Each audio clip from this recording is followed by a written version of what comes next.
அன்றைக்கி ஒரு நாள் நான் தற்செயலாக மீன் தொட்டியை பார்த்துட்டு இருக்கிறப்ப நம்ம ஏஞ்சல் வந்து பயங்கர சர்ப்ரைஸ் கொடுத்தாங்க. நம்ம கம்யூனிட்டி டேங்கில் இருக்கிற ஏஞ்சல் வந்து 2 பேர் வந்து பேர் ஆகிட்டாங்க. பேர் ஆகி ஒரு பாட்டில் வந்து முட்டை போட்டு வச்சுருந்தாங்க. அங்கே பார்த்தீங்கன்னா உங்களுக்கே தெரியும்.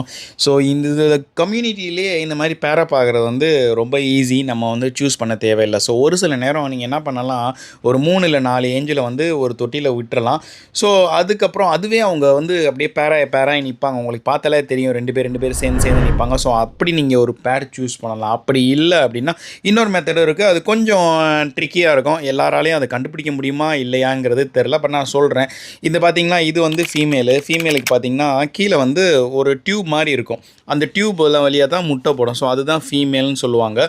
மேலுக்கு வந்து அந்த டியூப் வந்து ரொம்ப பெருசாக தெரியாது. நான் இங்கே ஒரு டயக்ராம் கொடுக்குறேன். அந்த டயக்ராம் வழியாகவும் நீங்கள் பார்த்துக்கலாம். பட் லைக் அந்த டயக்ராம் வழியாக பார்த்தாலுமே நீங்கள் நேரில் போய் கண்டுபிடிக்கிறது வந்து ரொம்ப கஷ்டம். ஸோ அதனால் நீங்கள் என்ன பண்ணலாம், அந்த டயக்ராம் வந்து ஒரு கைட்லைன்ஸாக வச்சுக்கலாம். அதை வச்சுட்டு ஒரு 3 இல்லை 4 மீன் வாங்கி ஒரே தொட்டியில் வச்சுருங்க. வச்சுட்டு அதுக்குரிய ஸ்பேஸு, அதுக்குரிய பாட்டு, அதுக்குரிய செடி எல்லாத்தையும் கொடுத்தீங்கன்னா அதுவே ஒரு 2 பேர் வந்து தனித்தனியாக நிற்க ஆரம்பிப்பாங்க. ஸோ அப்படி தனித்தனியாக நிற்க ஆரம்பிச்சோன்னே அதுலேருந்தே நீங்கள் கண்டுபிடிச்சலாம். ஸோ இதுதான் மேல், இதுதான் ஃபீமேல் அப்படின்னு சொல்லிட்டு அஸ் அ பிகினர் நான் வந்து அப்படி தான் அட்வைஸ் பண்ணுவேன். ஒரு 3 இல்லை 4 மீனை வாங்கி ஒரு தொட்டியில் விட்டுட்டு ஒரு கோன் வச்சுருங்க. வச்சிங்கன்னா சூப்பராக செட் ஆகிடும் உங்களோட ஏஞ்சல் ப்ரீடிங். ஸோ நீங்கள் வந்து கடையில் போய் இப்போ மேல் ஃபீமேல் இதுதான் மேல் இதுதான் ஃபீமேல் வாங்குற கஷ்டம். ஸோ ஏன் நீங்கள் ஏஞ்சலை ப்ரீட் பண்ணுறதுக்கு இந்த மெத்தட் வந்து உங்களுக்கு யூஸ்ஃபுல்லாக இருக்கும்னு நினைக்கிறேன். தேங்க்யூ.